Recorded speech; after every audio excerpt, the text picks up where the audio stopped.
नमस्कार, मैं हूं ऋषभ शर्मा और आप देख रहे हैं मेरठ एक्सप्रेस टीवी। जिस एयरपोर्ट को आधुनिक भारत के नए इंफ्रास्ट्रक्चर की पहचान बताया जा रहा है, उसी नोएडा इंटरनेशनल एयरपोर्ट से बारिश के बाद ऐसी तस्वीरें सामने आई जिसने सिस्टम की तैयारियों पर कई सवाल खड़े कर दिए हैं। जेवर एयरपोर्ट के टर्मिनल और पार्किंग को जोड़ने वाले रास्ते पर बारिश का पानी जमा हुआ और इसका वीडियो सोशल मीडिया पर वायरल हो गया। अब सवाल सिर्फ पानी जमा होने का नहीं, सवाल उस व्यवस्था का है जिसे बारिश जैसे हालातों से निपटने के लिए पहले से तैयार माना जाता है। आपको बता दें कि मंगलवार को जेवर और आसपास के इलाकों में तेज बारिश हुई। बारिश के बाद नोएडा इंटरनेशनल एयरपोर्ट के टर्मिनल और पार्किंग एरिया के बीच बने पैसेज में जलभराव हो गया। वीडियो में पानी जमा दिखाई दे रहा है और कुछ जगहों पर आवाजाही प्रभावित होती हुई भी नजर आ रही है। तस्वीरें सामने आने के बाद लोगों ने एयरपोर्ट की जल निकासी व्यवस्था को लेकर कई सवाल उठाने शुरू कर दिए हैं। यहां सबसे बड़ा सवाल यही उठा कि अगर एयरपोर्ट जैसे बड़े और आधुनिक प्रोजेक्ट्स में बारिश के पानी की निकासी के लिए पूरा सिस्टम बनाया गया है, तो तेज बारिश के बाद पानी इस तरह जमा क्यों हुआ? आखिर ड्रेनेज सिस्टम ने उस समय कितनी तेजी से काम किया? क्या पानी की निकासी के लिए पर्याप्त क्षमता रखी गई है? और क्या मानसून की संभावित तेज बारिश को ध्यान में रखकर इस व्यवस्था की पहले से पर्याप्त टेस्टिंग की गई थी? इस मुद्दे को लेकर अब सियासत भी शुरू हो गई है, जहां समाजवादी पार्टी के राष्ट्र अध्यक्ष अखिलेश यादव ने नोएडा एयरपोर्ट पर हुए जलभराव को लेकर सरकार और इंफ्रास्ट्रक्चर प्रोजेक्ट्स पर कई सवाल उठाए हैं। अखिलेश यादव ने एयरपोर्ट में पानी भरने के साथ साथ एक्सप्रेस वे की स्थिति का जिक्र करते हुए सरकार पर तंज कसा है। एयरपोर्ट बना रहे हो, पानी भर गया, एक्सप्रेस वे बना रहे हो, गड्ढे हो रहे हैं, आप क्या कर रहे हो?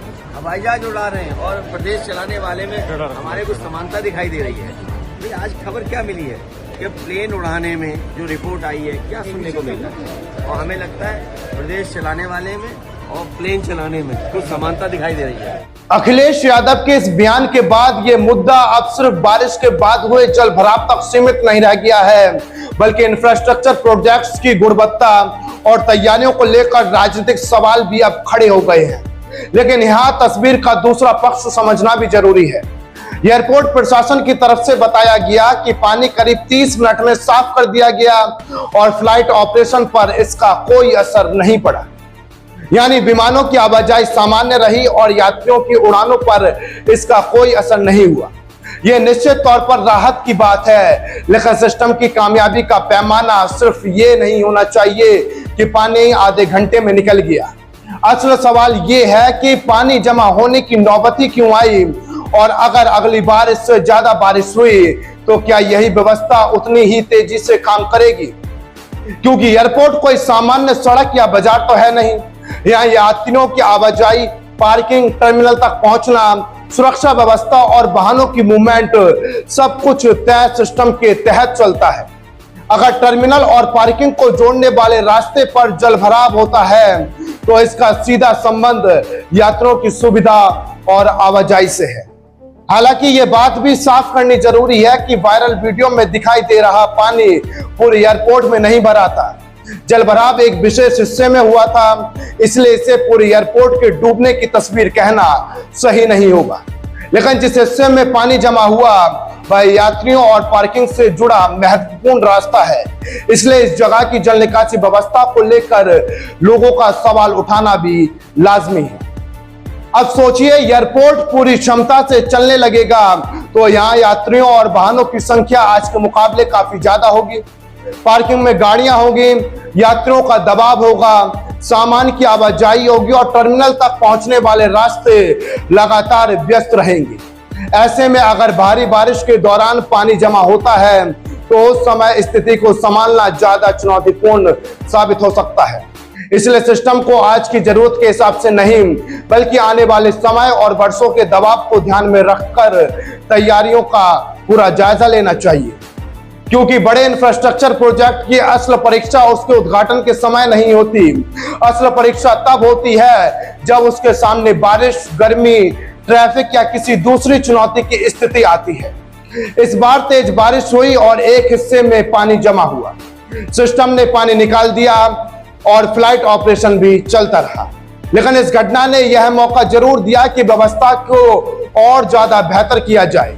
बारिश कोई अचानक आने वाली चीज तो है नहीं। मॉनसून हर साल आता है और भारी बारिश की घटनाएं भी लगातार सामने आप सबको देखने को मिलती रहती हैं। ऐसे में किसी भी बड़े प्रोजेक्ट की योजना बनाते समय जल निकासी को सबसे महत्वपूर्ण हिस्से में शामिल करना भी अब उतना ही जरूरी है। अगर किसी जगह पानी जमा होता है तो ये देखना होगा कि समस्या कहाँ है। समस्या डिजाइन में है, समस्या ढलान में है, समस्या ड्रेनेज क्षमता में है, या फिर पानी की निकासी के अंतिम रास्ते में है। इसका जवाब तकनीकी जांच से ही सामने आएगा। इस पूरी घटना का सबसे अहम पहलू यही है कि अभी इसे किसी बड़े निर्माण की खामी का परिणाम नहीं कहा जा सकता है, लेकिन इसे नजरअंदाज भी नहीं किया जा सकता है, क्योंकि छोटी समस्या की पहचान उसी समय हो जाए तो बड़ी समस्या बनने से पहले ठीक किया जा सकता है। एयरपोर्ट प्रशासन के लिए एक मौका है कि जिस जगह पानी जमा हुआ वहां की पूरी व्यवस्था की समीक्षा करें और जरूरत पड़ने पर स्थायी सुधार किया जाए, क्योंकि आने वाले समय में नोएडा इंटरनेशनल एयरपोर्ट सिर्फ जेवर की पहचान नहीं रहने वाला।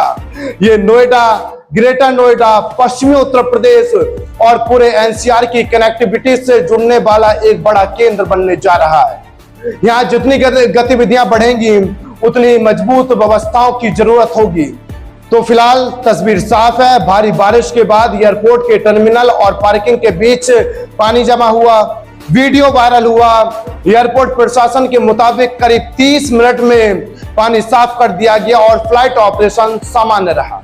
वहीं अखिलेश यादव ने इस जलभराव को लेकर सरकार के इंफ्रास्ट्रक्चर प्रोजेक्ट्स पर कई सवाल उठाए हैं, लेकिन अब सबसे बड़ा सवाल यही है, क्या इस घटना के बाद जल निकासी व्यवस्था की तकनीकी समीक्षा होगी?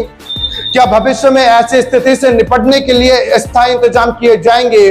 क्योंकि सवाल सिर्फ ये नहीं कि पानी कितनी देर में निकाला गया, सवाल ये भी है कि इतने बड़े और आधुनिक एयरपोर्ट में पानी जमा होने की स्थिति आखिर पैदा क्यों हुई? और अगर आज एक हिस्से में पानी जमा हुआ है तो कल के दिन बारिश जब होगी, जब ज्यादा बारिश होगी, तो पूरा सिस्टम उसके लिए कितना तैयार रहेगा? ये सवाल अब एयरपोर्ट प्रशासन और जिम्मेदार एजेंसियों से पूछा जाना चाहिए।